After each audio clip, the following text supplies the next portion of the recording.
बिस्मिल्लाहिर्रहमानिर्रहीम। मोहतरम नाजरीन, अस्सलामु अलैकुम वरहमतुल्लाहि वबरकातुहू। इस नई वीडियो में नए नुस्खे के साथ आपका भाई हाज़िर है। ये नुस्खा इंतहाई इफ़ेक्टिव और मुअस्सर है ख़ारिश के लिए। इससे पहले भी मैंने बेशुमार नुस्खे अपलोड किए हैं ख़ारिश के लिए, क्योंकि मैंने इसी मर्ज़ पे फोकस किया हुआ है। बेशुमार मरीज़ ख़ारिश में मुब्तला जो कि रब्ता करते हैं, इसलिए मैं जो भी नुस्खा कीमती मुझे मिलता है तो मैं अपलोड कर देता हूं ताकि लोग इस्तिफ़ादा करें। हो सकता है किसी भी नुस्खे से किसी को आराम आ जाए।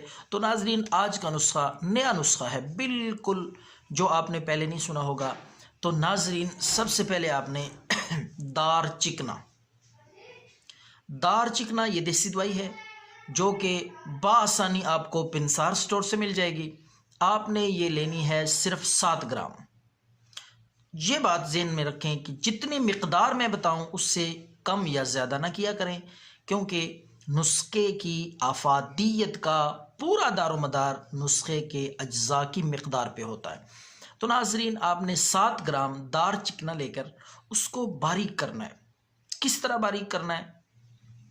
इस तरह बारीक करें, उसको पीस के ग्राइंड करके, या जिस तरीके से भी, जिस तरह सुरमा बारीक होता है उसमें दाने ना हो, बिल्कुल इस तरह। अगर आप हाथ में लेकर उंगली के साथ उसको अगर मसलें तो दानेदार ना हो, ये ज़हन में रखें। बिल्कुल सुरमे की तरह आपने पीसना है ताकि जब वो आप हल करें दूसरी चीज़ जो मैं बताने लगा हूँ उसमें तो दानेदार न रहे, बल्कि उसमें तहलील हो जाए, बिल्कुल मुकम्मल तौर पे हल हो जाए। तो नाजरीन, दार चिकना आपने लेकर 7 ग्राम। दूसरी चीज़ जो दूसरा इस नुस्खे का जुज़ है वो है ग्लिसरीन। ग्लिसरीन आपने लेने हैं 100 ग्राम। 100 ग्राम ग्लिसरीन में ये अच्छी तरह मिक्स करें। दार चिकना डाल के पिसा हुआ अच्छी तरह उसको मिक्स करें, यकजां हो जाए और वो इस तरह उसमें हल हो जाए कि दानेदार न रहे। तो नाजरीन, उसके बाद आपने पानी लेना है। पानी आधा किलो पानी लेकर आपने उसमें हल करना है, अच्छी तरह मिक्स करें, हिलाएं। दार चिकना और ग्लिसरीन वाला जो अमेज़ा आपने तैयार किया है पानी में डाल के उसको अच्छी तरह आपने हलाना है, मिक्स करना है ताकि यकजां हो जाए। ये आपका लोशन तैयार है। ख़ारिश के लिए इससे बेहद मुफीद लोशन आपको नहीं मिलेगा जो मैंने आपको ये बताया है नुस्खा।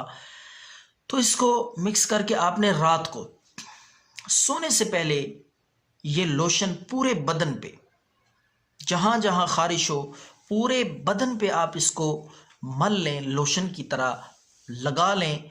और 15 मिनट के बाद आपने थोड़ा सा 1 चम्मच तेल ले लेना है, सरसों का तेल, और उसमें 2 चम्मच आपने पानी डाल लेना है।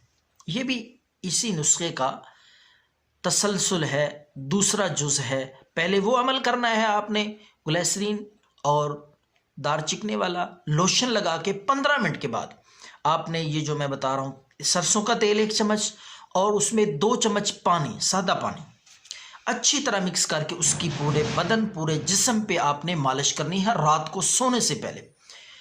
और सुबह उठ के आपने नहा लेना है। नहाने के बाद आपने साफ सुथरा तौलिया जो कि जरासीम से पाक हो, उससे बदन को खुश करके साफ करके साफ सुथरे धुले हुए गर्म इस्त्री से ये होता है कि जरासीम कपड़ों से ख़ारिश एलर्जी के वो ख़त्म हो जाते हैं, जल जाते हैं, मर जाते हैं। तो कपड़े हमेशा अच्छी तरह इस्त्री करके इस्तेमाल किया करें, पहना करें। तो आप रात को ये नुस्खा लगाएंगे, सुबह उठ कर नहाएंगे, आपको महसूस होगा, आप समझेंगे मेरी आधी ख़ारिश ख़त्म हो चुकी है। तो इसी तरह आपने अगले दिन भी उसी तरीके से नुस्खा तैयार करके बना के फिर रात को आपने वो लोशन जो अगर पहले से आपके पास तैयार शुदा है तो वो ही इस्तेमाल करें जो बोतल में मैंने बताया, आधा किलो पानी डाल के, वो कई दिनों तक चल सकता है। एक दफ़ा ही बनाया हुआ। लोग बार बार पूछते हैं कि हर दफ़ा नया बनाना है, तो नहीं, ये जो आपने तैयार किया है आधा किलो पानी, दार चिकना और उसमें जो आपने ग्लिसरीन मिलाई है ये कई दिन तक चल सकता है। आपने अगले दिन फिर मालिश करके वो लोशन लगा के उसके 15 मिनट बाद फिर तेल और पानी का मेज़ा उसके साथ मालिश करके सुबह उठ के फिर नहा लें। इंशाअल्लाह 2 दफ़ा लगाने से, अगर पुरानी से पुरानी खारिश है, बहुत ज़्यादा खारिश है, तो 3 दिन इस्तेमाल करने से इंशाअल्लाह खारिश से मुकम्मल जान छूट जाएगी और आराम आ जाएगा। दुआओं में याद रखें। अल्लाह हाफिज़।